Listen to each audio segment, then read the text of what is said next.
America has a strange relationship with sex. We're obsessed with it, but it terrifies us. We censor it because it's constantly being shoved down our throats. But our dirty little secret is we like things shoved down our throats, especially when we're in bondage, or we're wearing leather, or being slapped around a little bit, and oh, God. I'm Sunny Megatron. Join Ken Melvoinberg and I as we explore, dissect, and demystify American sex.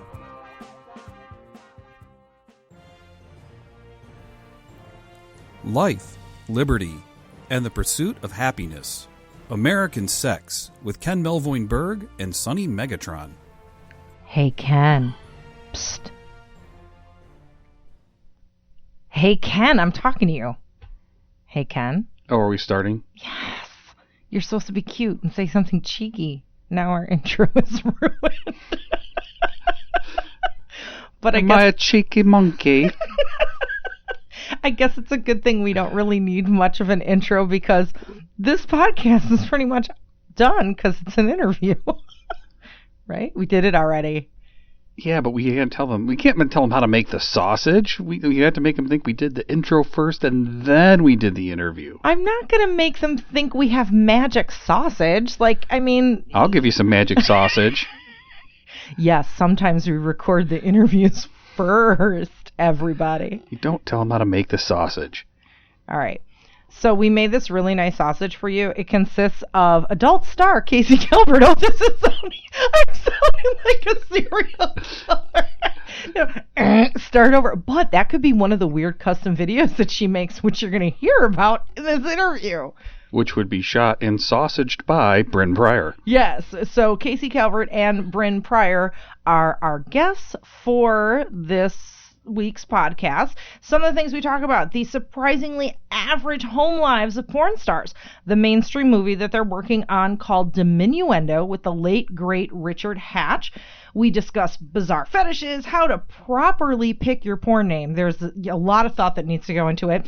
Why the porn industry is dead, how it happened, and what's its future. Ooh, that's just the tip of the iceberg.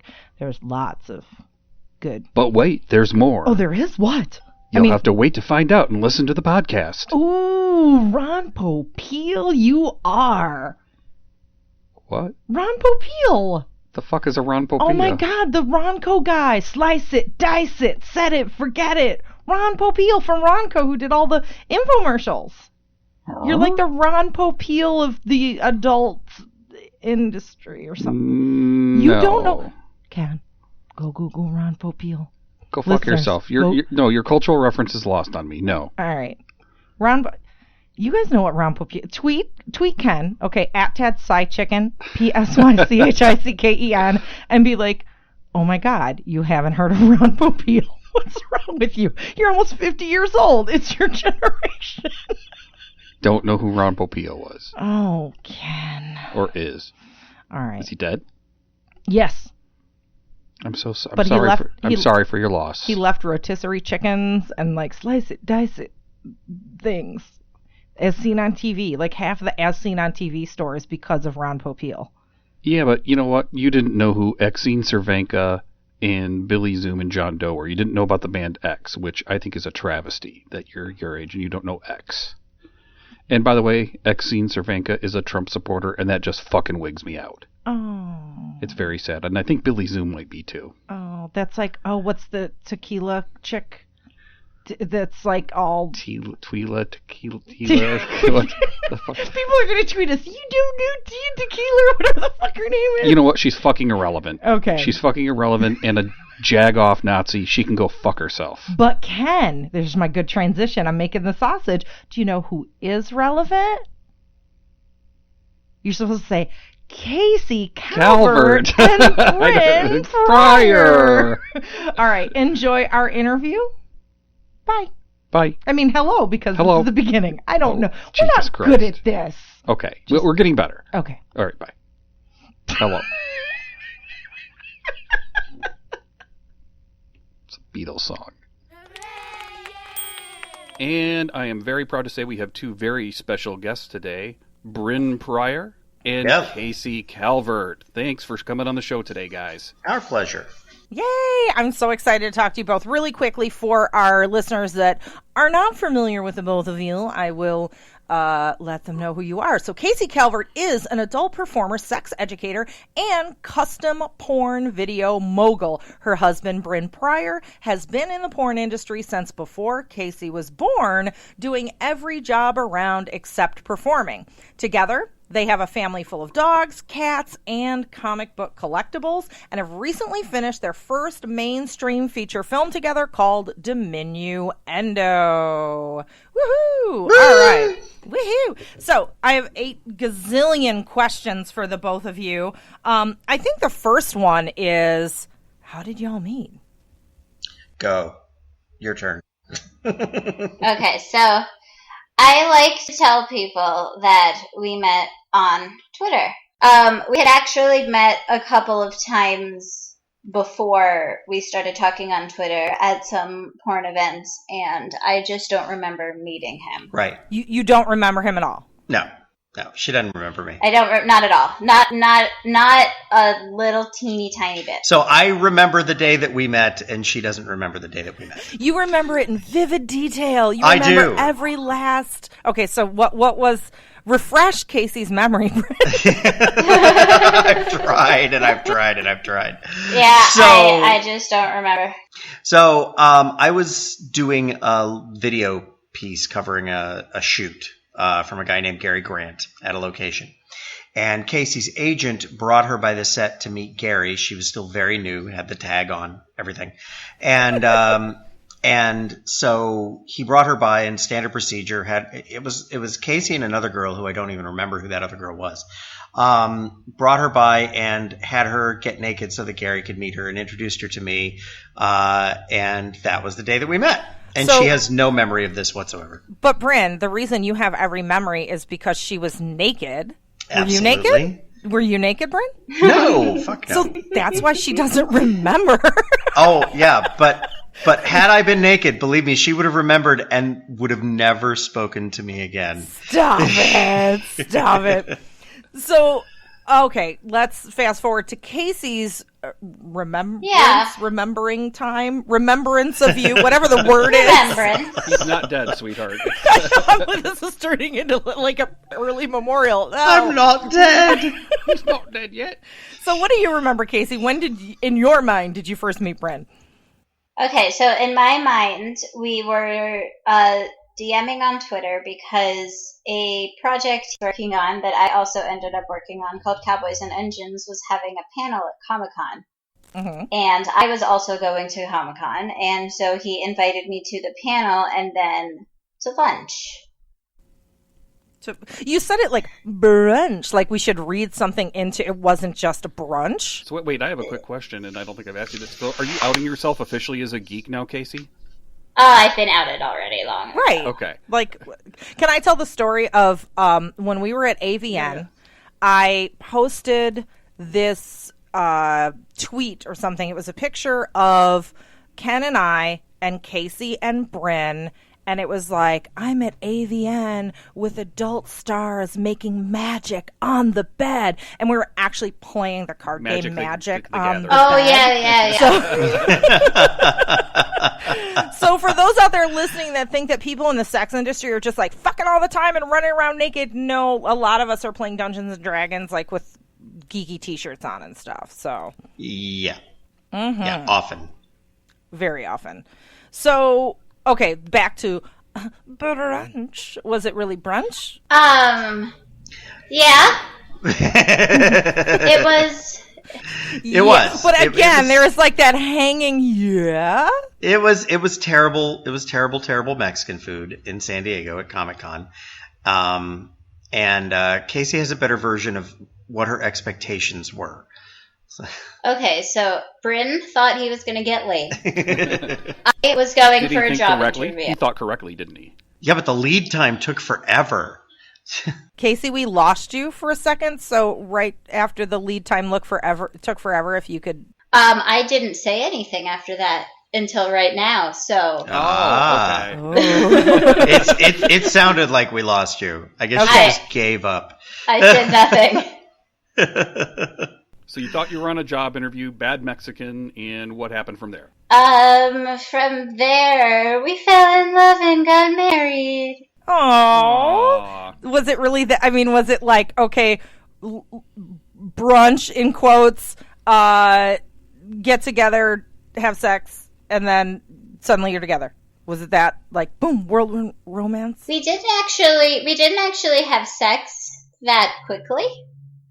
Which is, it was a while. Which is sort of the defining factor of this relationship versus all of the other relationships I've been in, is sex always came first in those. And in this one, like, we got to each other a little first. It was just a timing issue with the industry and things that were going on in the industry. This is something that I wanted to ask you guys about specifically, because you've both been in the scene for a very long time. And when I say the scene, I mean the BDSM scene. You're both, like, Bryn's a top, Casey is a bottom, and you guys actually fell in love with the peg that goes into your hole, which is awesome when you can meet somebody that is your complete polar opposite. And when you guys started to do this, was sex less important because sex was such a primary focus on your jobs? Not really. Yeah, there were just... I think we were both pretty sex motivated. It's just that there were circumstances that precluded us being able to fuck. So we were sort of forced to get to know each other, and then we were doomed. Had we been able to just, like, go to the movies, come home, fuck, take off, I think probably we wouldn't be in a relationship. Yeah. And probably that would have been what we would have both done. Is maybe screw around 2 or 3 times, and that would have been, oh, hi, how you doing at parties, and that would have been it. But instead, we kind of were forced to get to know each other instead and discover that, we had both sort of, at that first lunch, the reason I was interested in the first place is that I realized I was actually underestimating this woman and that there was a lot more going on than I had originally thought. There's, with every person in porn, there's a person beneath the persona that's usually very different. And I got to see a little bit of the person beneath the persona and realized, oh, okay, I have a very different perspective that is incorrect of this woman, and was much more interested in the real person than I was in the porn persona.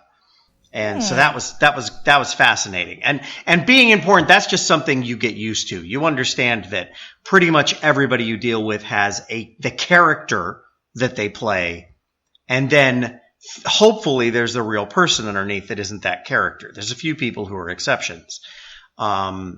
But by and large, everybody has their public persona and then their private persona. And I got a little peek of the private persona and realized, oh, there's a lot more going on here than I thought there was. This is great. Now, that goes to a couple interesting lines of questioning. One is, I think for our listeners out there, Ken and I were used to talking to people in the adult industry, and we are at the point where we know there's the the PR'd version, the adult actor or actress version, and then there's the real person. So for people listening going, oh my goodness, I'm listening to the real Casey Calvert right now, or I'm listening to the real Bryn Pryor right now, oh my God. What is Casey Calvert on a day-to-day? Who is Bryn Pryor on a day-to-day? Like, are you just boring average people like the rest of us? Completely super fucking boring. With all your dogs and cats and... Yeah. We lost you. You're so boring, you can't even talk. I only knew she was speaking because I could hear the little bit of her downstairs. Yeah. Okay. What I was saying was I am so boring that I broke the computer. Yeah, we just have very normal, regular people lives. They're just... mine especially is just different when I go to work than what most people do when they go to work. But otherwise, my life is the same. So when you go to work, you are fucking. And I've seen you on the internet, and you are dirty. You are dirty, dirty, dirty. And I say that as a compliment. I know. you do all sorts of things. So I do, yes. when you are fucking all day as your job, yeah, how does that affect your home life together? And also, Bryn, you're in the industry more on the production side, so you get to see lots of like, are you like, oh God, another pair of tits? You know, I mean, does it kind of fuck up your sex lives? It depends on whose tits. For me, it's one of two things. Actually, one of things. I come home and I'm so exhausted that I do not want to have sex. I come home and I'm super horny and want to have sex right now. Or if it was like a softer day or a girl day or a solo day, like it sort of doesn't impact me in any way and I come home like regular. Okay. Which means she wants a nap. And I do usually take naps after work.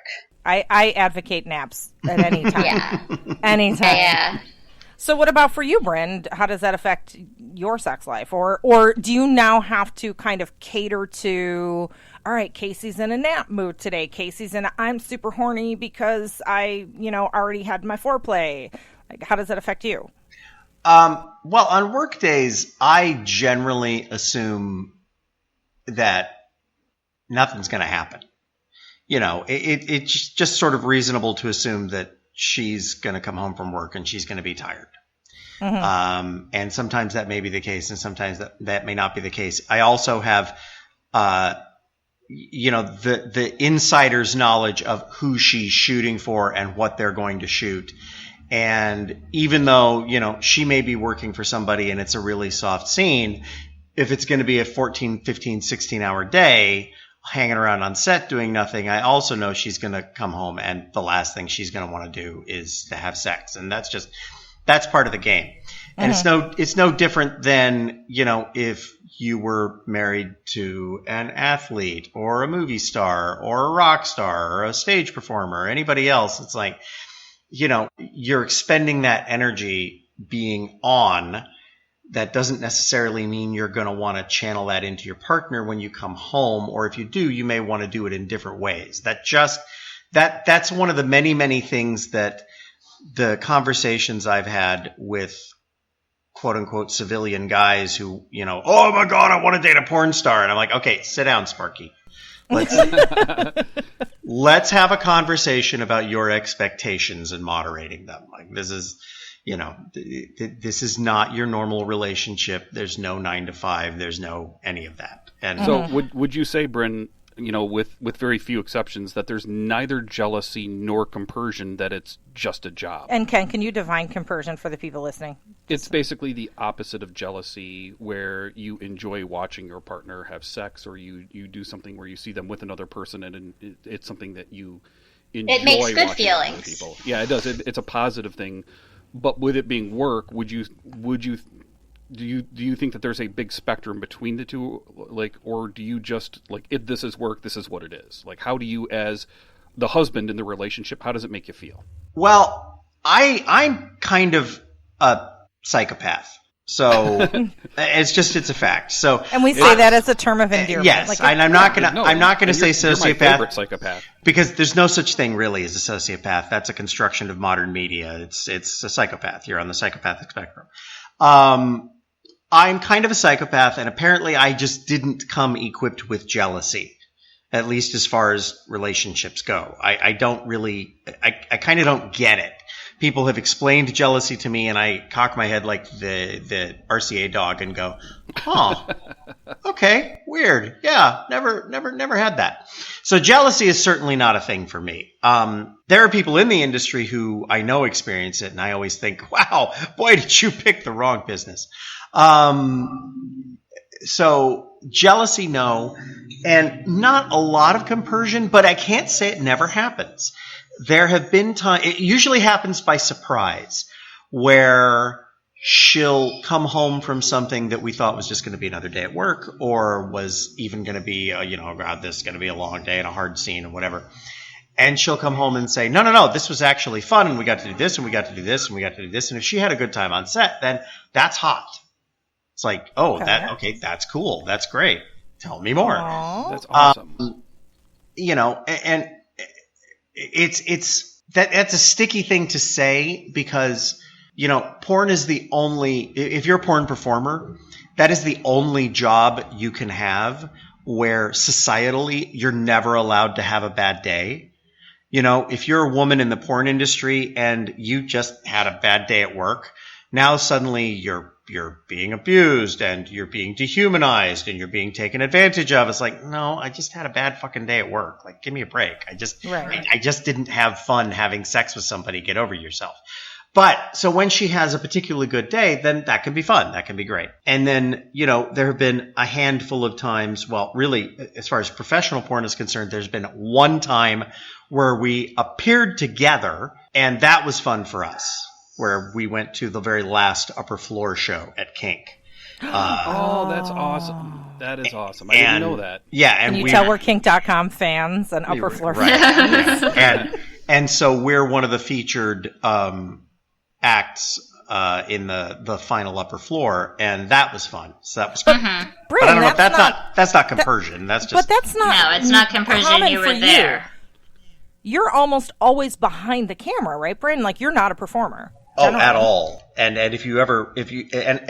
I have the scenes to prove it that I am not a performer. Let me tell you. You know what? I don't think that's completely fair because you are an excellent actor. Well, that's not the same thing, though. No, it's not. And you've done everything, and I don't want to give everybody the impression that you're sort of canned into one particular aspect of just being an adult director. You've done you've worked with Roger Corman. You used to run AVN. You have done a million different kinds of jobs. You've done everything that you can do behind the camera. Am I correct there? Yeah.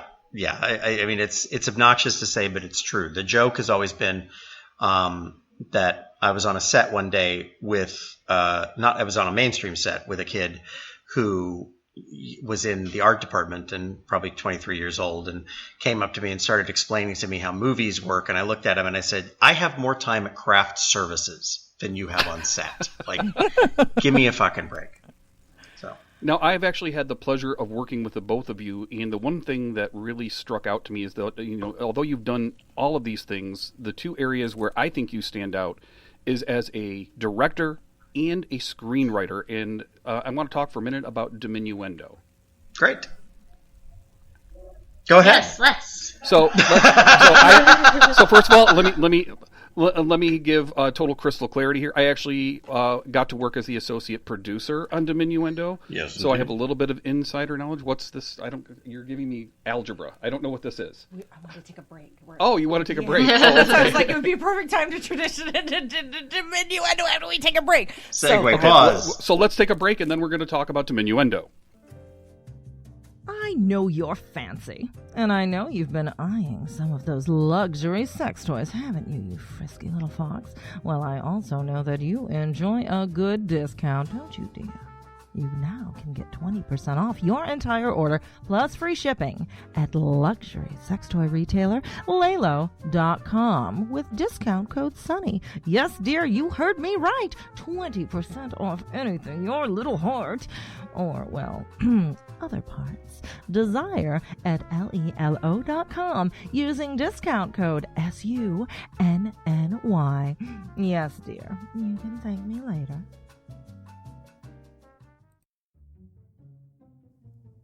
Hey, psst, did you know that American Sex has a Patreon page?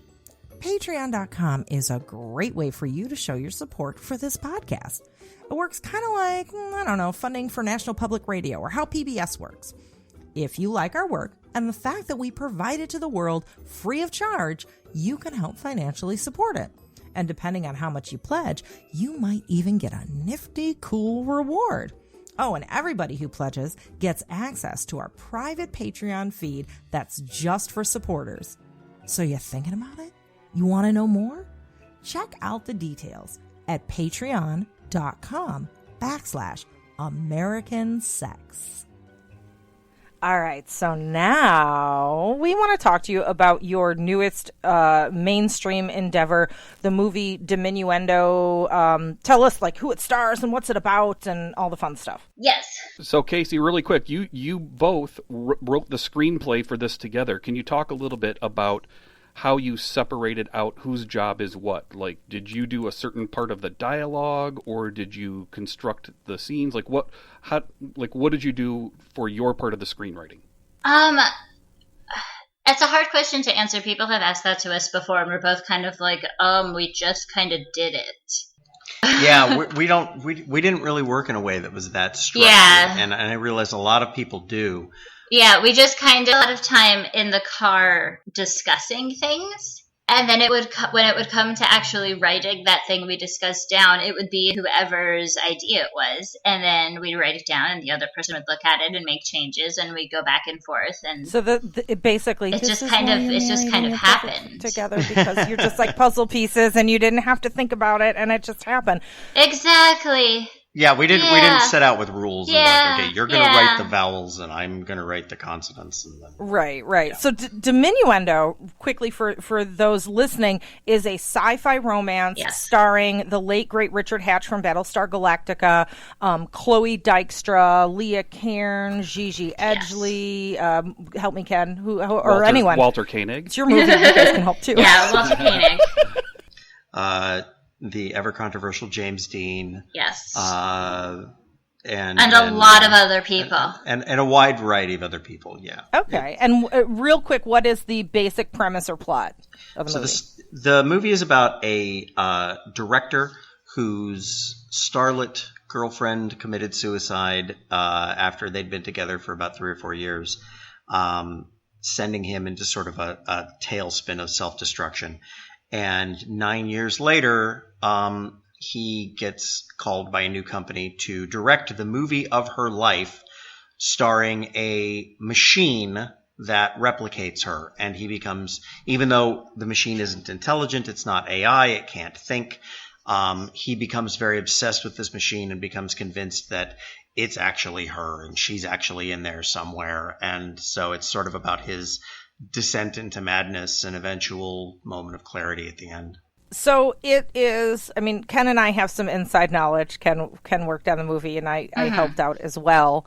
I don't want to give too much away, but it's like emotionally... It's a fucking tearjerker. It's heavy, man. We all cried. It's when we were watching the first edit, like, I bawled.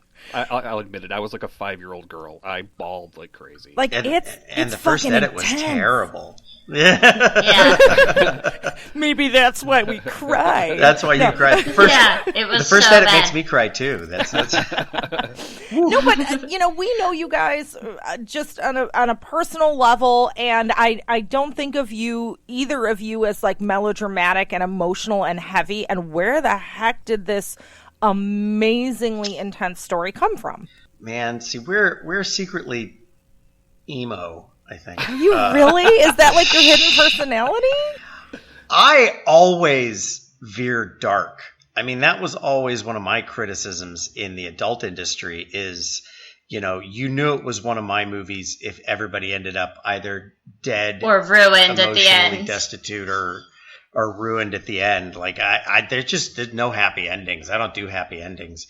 And so my computer cut out. Did Bryn say something like we're both really fucked up people? Yes. Okay. Again, this is why you're married. Exactly. You can read each other's minds. Psychopaths. And kinda, yeah. And Casey's exactly the same. So, it was just like, I mean, there's stuff that we put in there where, we'd sort of throw the audience a branch to pull them out of the whirlpool. And one of us would invariably say, oh, I fucking hate this. Yeah. Why? Fuck them for needing a happy moment.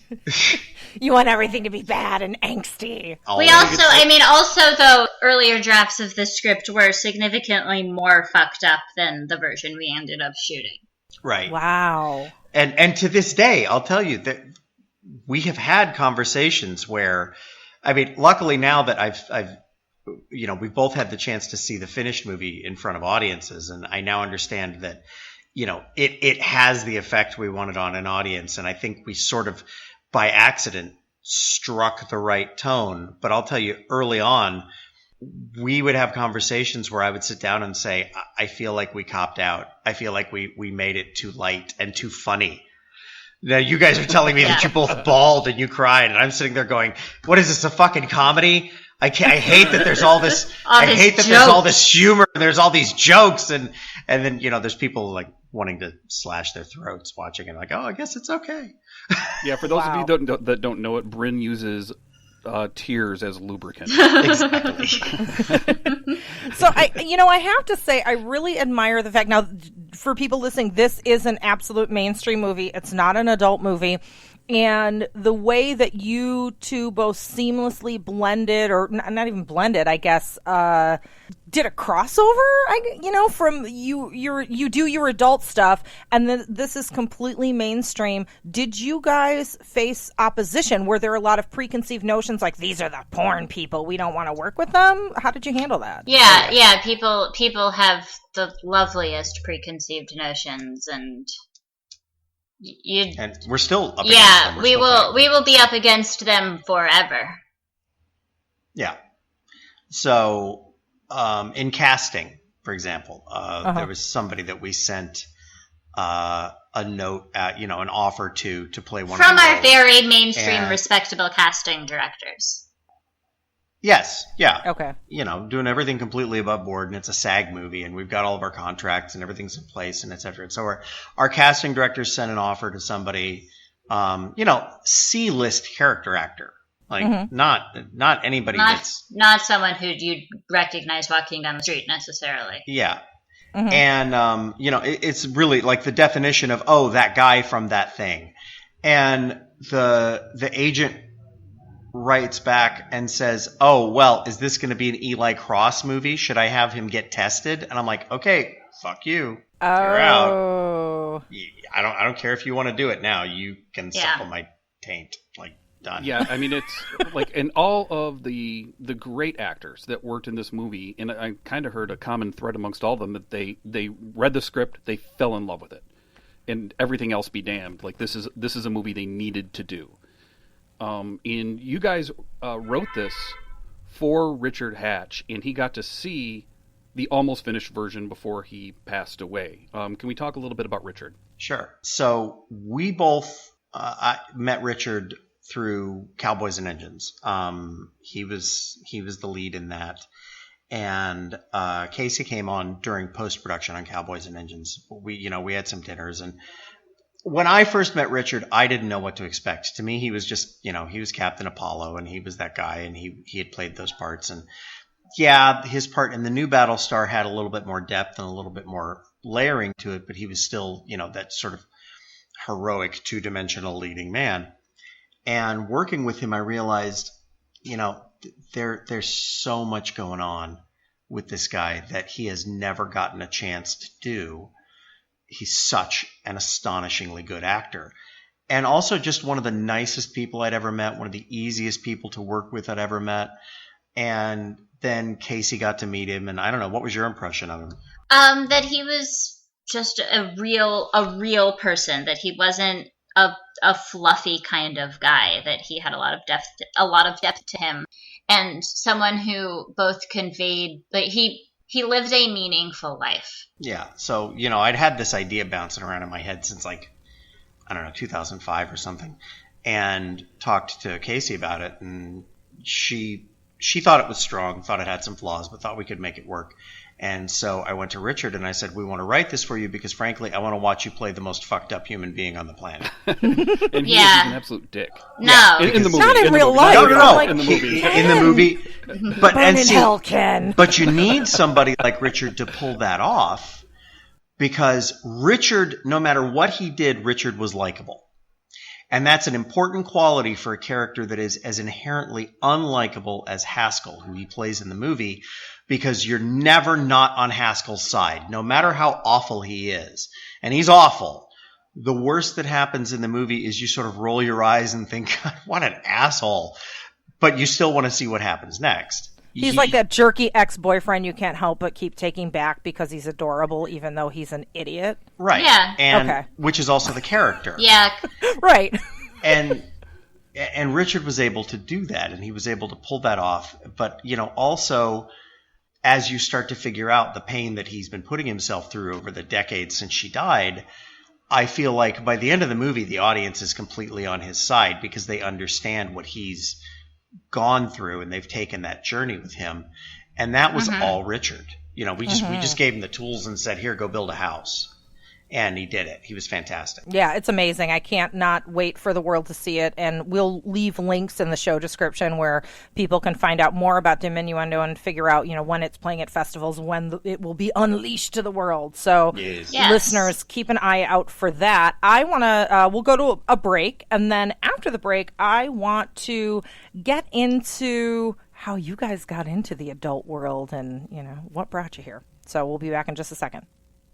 Castle Megastore. Once you see their sex toys, you'll want more. I have no idea if Castle Megastore actually has a theme song, but I really dig Castle Megastore. So that's my gift to you, Castle, your very own theme song. And you, listeners, get a gift too. If you go to castlemegastore.com and use discount code SUNNY, that's SUNNY, when you check out, you will receive 20% off your order. That's amazing. Castle Megastore. When you get your sex toys, you'll be on the floor because you'll be using them so much and they'll be so awesome and you'll save so much money. You'll get more than one and then you'll climax for a really long time and you'll just be passed out and you'll be like, oh my God, give me water. That was the best orgasm ever. Want to know which sex toys, accessories, and BDSM gear Ken and I recommend? Well, hop on over to sunnymegatron.com to read our reviews. Every time you click a product link or use a coupon code on our website, we get a bonus. Discount codes and special links you hear on this podcast benefit us too. So look at that. You can support our show and get discounts on sexy gear all at the same time. Now that is a win-win.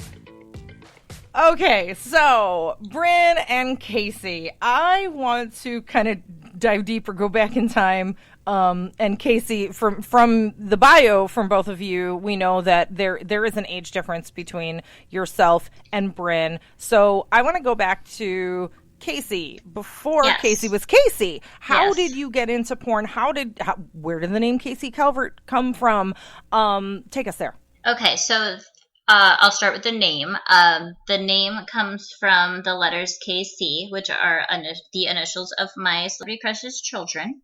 And Calvert comes from the name of a professor I had in college. I took a First Amendment law class, and it was an elective. I didn't really know what it was going to be about, and it turns out that it was all about porn. And the main takeaway from that class for me was that porn is protected First Amendment speech. It's not illegal, which is what I thought at the time. I thought that it was something like prostitution, that, you know, people do it, but it's not something that is legal to do. And learning that it is legal gave me the balls to go do it. It was something I had always thought about doing. And like I could go be a porn star. And learning that it was legal, that I wasn't going to get arrested, led me to do it. So I started as a fetish model. I did a lot of spanking shoots and a lot of bondage shoots and foot fetish and stuff like that. And I would do solos and I would do anal solos, but I wouldn't do any fluid exchange with anybody else. So I wouldn't even kiss another performer. I was doing that and it was a lot of fun, but it's still being a fetish model, paycheck to paycheck, and you have to travel to get work, and it's a hard life, and I wanted more, and I was really enjoying being a model. And I was already naked on the internet, and I had graduated from college at this point, and I didn't know what I wanted to do. So I contacted my agent, who is my agent now still. I had a friend of mine do it for me, actually, and my agent was interested in representing me. So I met him on a fetish modeling trip out to LA, and he helped me move out here and helped me get all set up, and he's awesome and amazing. And here we are now 5 years later of doing porn. So my Professor Calvert knows all about me and how I make a living and thinks it's cool. I talk to him on Twitter often, and I've spoken to his class a couple times. That's all good. And what do they think about you having the last name Calvert? What is his opinion on that? Is he honored by it? Yeah, I don't know what, I guess, I mean, when I chose it, I was never, I didn't think like I'm going to be this famous porn star. Like I was just a fetish model. I didn't plan on anyone finding out. or him finding out. I just kind of chose it. It was dumb. But luckily, he thinks it's cool and is flattered by it. And when you picked your porn name, because I've heard other performers say, like, they were like, what's your porn name? And they're like, I don't know, I just randomly, eeny, meeny, miny, mo, picked a name out of the air. Was that kind of like for you, just, this sounds good, and you didn't really think about, wow, that's going to be me for ever? Yep, that is very much what I did. This sounds good. It started as just Casey because I just needed a first name, and I needed a name. I wanted a name that was somewhat androgynous. Mm-hmm. But other than that, my only requirement was that it wasn't the name of a friend. And, like, I didn't want it to sound too porny. I didn't want it to be, something stripper sounding. Right. But other than that, I was like, oh, I don't know anyone named Casey. This is kind of androgynous. Sure, why not? I'll be Casey. Yeah, that works. Amber Calvert wouldn't have worked very well. No. Right, and she couldn't have done the street you grew up on and your first pet because 23rd Avenue Pumpkin just sounds like yeah. I grew up. I mean, it sounds like the adult industry, but the wrong part of the sex industry is what that sounds like. Yeah, that's you know what? My porn name would have been Dartmouth Rosebud. Ooh, that's amazing. I would have been Tiger Estes. Those are both amazing. Porky Warner, are you kidding me? Porky Warner. That's the best. Somewhere out there, I credited myself as in a non-sex role in a movie as Porky Warner. That's hilarious. Awesome. Yeah, I was watching a show, and they had Sunny Leone, and she said she couldn't think of a name, and she actually used her brother's name, so her porn name is her brother's name. That's interesting. That is kind of awkward. So. Yeah, well, she's not the sharpest tool in the shed. I know so. She's a very sweet girl. She's made a secondary career for herself as a Bollywood star. Yes, because they don't have porn on the internet.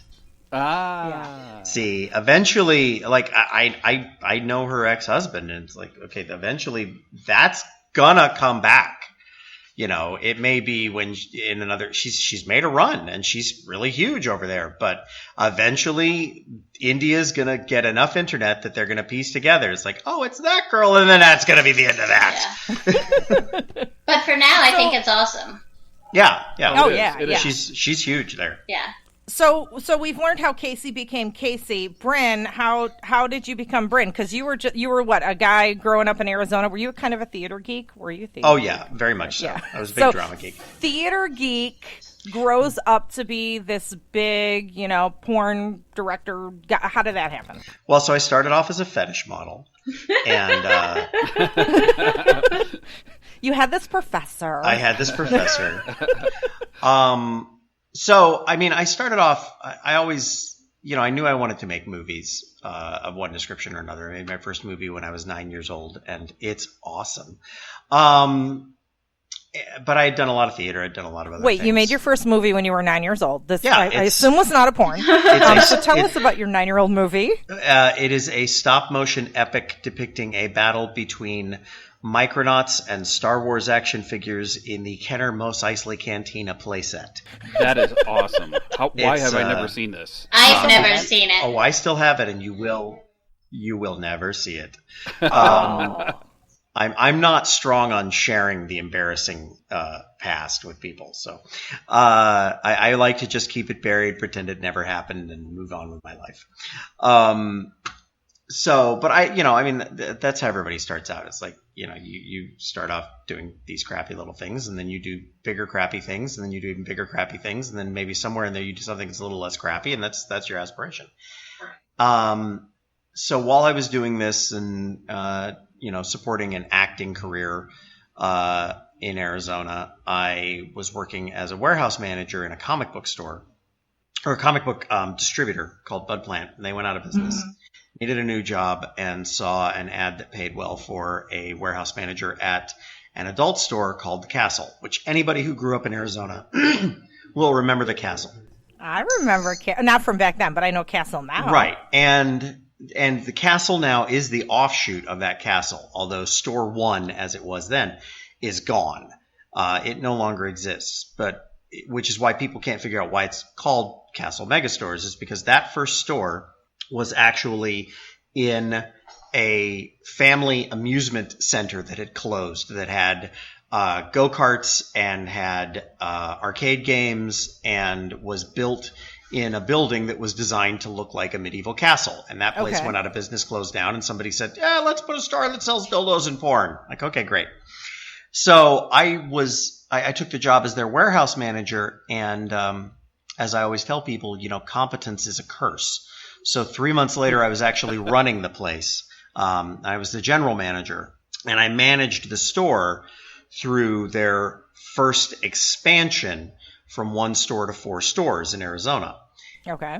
During that time, I started doing the purchasing, so I had to go to the AVN show in Vegas. So my first AVN was January of 1990. Okay. An AVN is like, what people refer to as sort of the Oscars of porn and the big adult trade show every year. Right. And at that point, the trade show was actually about the size that it is now. The industry is now contracted back to about what it was in 1990.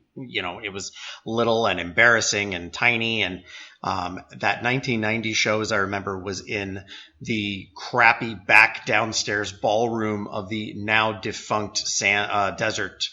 No, not the Desert Inn. I think it was the Sands. Sands or the Dunes, one of the two.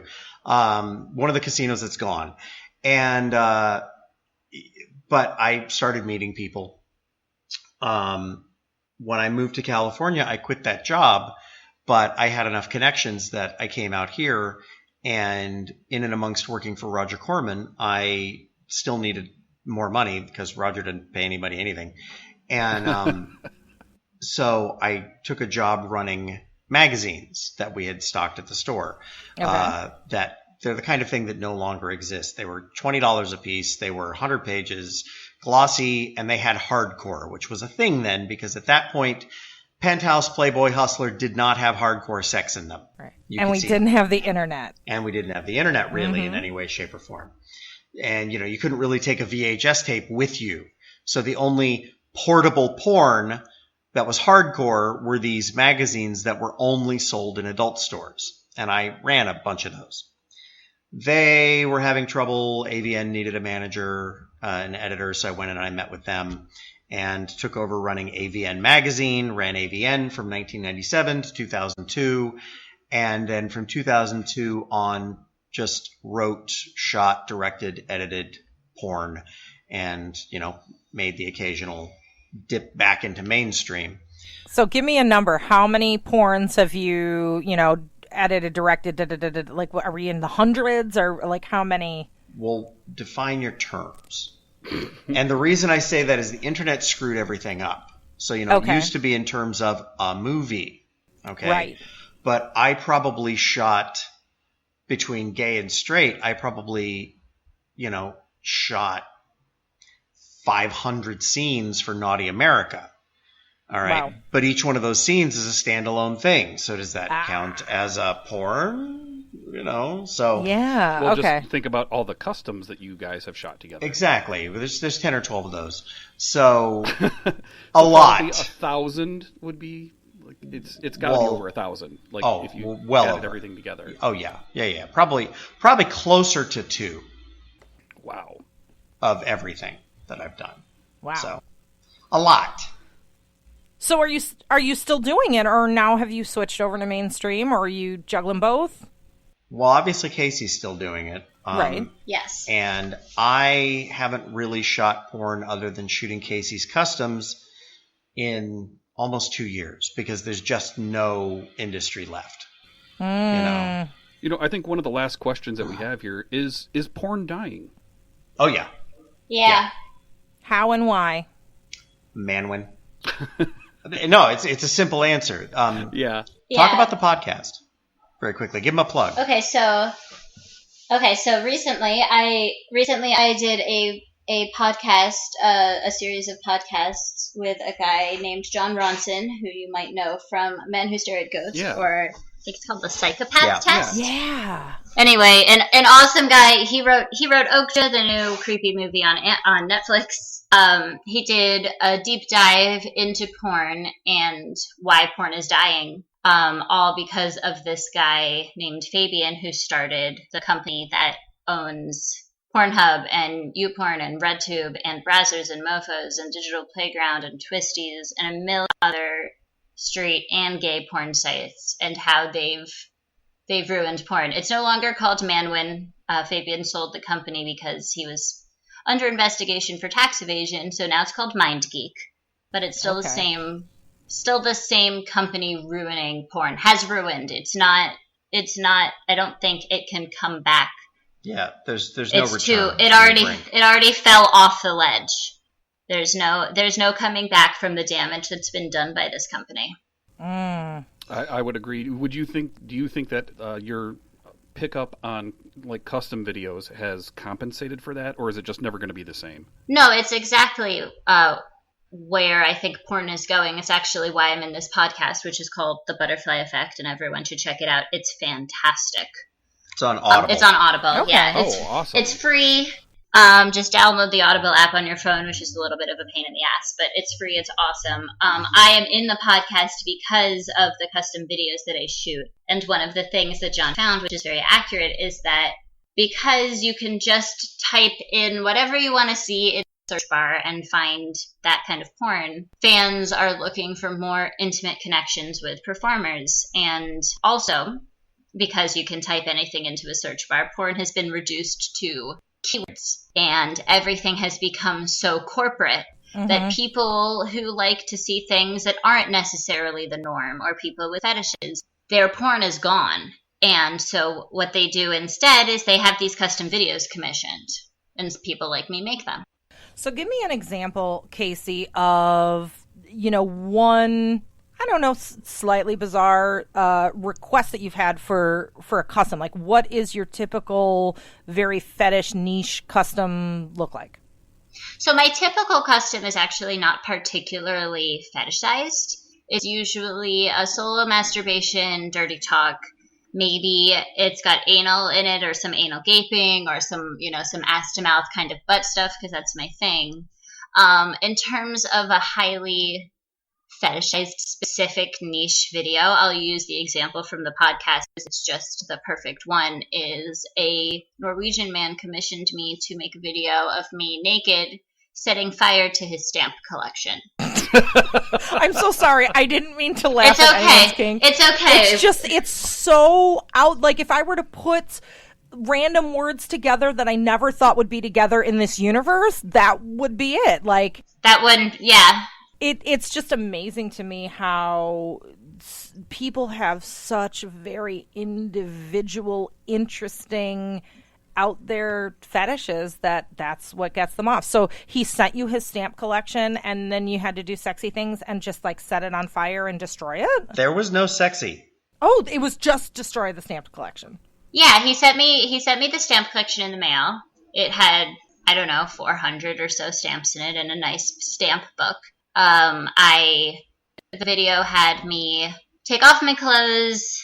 In hindsight, I stepped on the book and I smashed the stamps around with my shoes and tore up the book, and then I put it in the fire and I burned it while I masturbated. Wow. See, the curious, psychological part of me is like, what's his story? Maybe he was, so obsessed with collecting stamps that it was ruining his life, and he needed you, a powerful figure in his life, to destroy his demon stamps once and for all. Like, why? Well, to me, that just sounds like a variation of findom. Like, it's a valuable stamp collection, and it is a little bit findommy. If you listen to the podcast, you'll be able to find out why. Ooh, okay.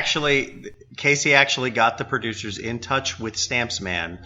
And yeah. That's awesome. Okay. They were able to interview him and find out exactly what it is.